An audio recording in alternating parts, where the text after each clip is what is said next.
వివాహేతర సంబంధాలు వాటికి అనుబంధంగా కొనసాగుతున్న హత్యల్లో చాలా వరకు సోషల్ మీడియా లింకులు ఉంటున్నాయి. తాజాగా వెలుగులోకి వచ్చిన ఓ ఉదంతం ఈ తరహా నేరాల్లోనే మరో కోణాన్ని బయటపెట్టింది.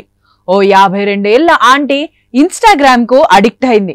ఫాలోవర్స్ ను పెంచేందుకు రకరకాల జిమ్మిక్కులు చేసేది. రకరకాల మేకప్లు, హెయిర్ స్టైల్స్ వేసుకొని ఫిల్టర్లను ఉపయోగిస్తూ అమ్మాయిల పోజులు కొడుతూ రీల్స్ చేసేది. ఈ క్రమంలో ఆమె వయసులో సగం ఉన్న ఓ కుర్రాడు ఈమె రీల్స్ కు లైకులు, కామెంట్లు పెట్టాడు. అంతే, మెల్లిగా కనెక్ట్ అయిపోయాడు. వ్యవహారం ఇన్‌స్టాగ్రామ్ నుంచి వాట్సాప్ కు షిఫ్ట్ అయింది. అక్కడి నుంచి అస్సలు కథ మొదలైంది.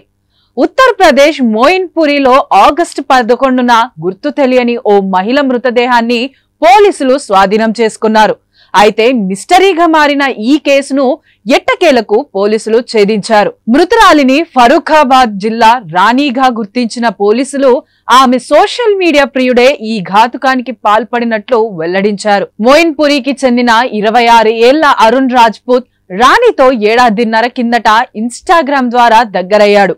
ఇద్దరి మధ్య చాలా కాలం చాటింగ్, కాల్స్ వ్యవహారం నడిచాయి. అయితే ఆమెను నేరుగా కలిశాక ఒక్కసారిగా షాక్ కి గురయ్యాడు. తనకంటే వయసులో చాలా పెద్దదని గ్రహించాడు. ఆమె తనను మోసం చేసిందని వదిలించుకునేందుకు చాలా ప్రయత్నించాడు. అయితే అప్పటికే ఆమె అతనికి బోలెడంత డబ్బు సమర్పించుకుంది. అరుణ్ ఉద్దేశాన్ని అర్థం చేసుకొని తన డబ్బు తిరిగిచ్చేయాలని, లేకుంటే తనను పెళ్లి చేసుకోవాలని ఒత్తిడి చేసింది. తనకంటే రెట్టింపు వయసు, పైగా 4 పిల్లలున్న ఆమెను పెళ్లి చేసుకుంటే ఊళ్ళో పరువు పోతుందని అరుణ్ భావించాడు. ఎలాగైనా వదిలించుకోవాలని ప్లాన్ వేశాడు. ఆమెను మోయిన్పురికి రప్పించి నిర్మానుష్య ప్రదేశానికి తీసుకెళ్లి గొంతుకు చున్నీ బిగించి హత్య చేశాడు.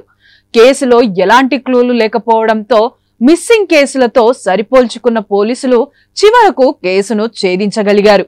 పెళ్లి చేసుకోకుంటే పోలీసుల దగ్గరికి వెళ్తుందేమోనని భయపడ్డానని, ఆధారం లేకుండా చేసేందుకు ఆమె ఫోన్ను దాచేశానని అరుణ్ పోలీసుల వద్ద నేరాన్ని ఒప్పుకున్నాడు. పేదవాడి పక్షాన నిలబడతాం, ప్రజా గొంతుకై నినదిస్తాం. వాయిస్ ఆఫ్ వాయిస్లెస్, తెలుగువారి మనస్సాక్షి సాక్షి టీవీ. సాక్షి టీవీ ప్రసారాల కోసం మీ స్థానిక కేబుల్ ఆపరేటర్ను వెంటనే సంప్రదించండి.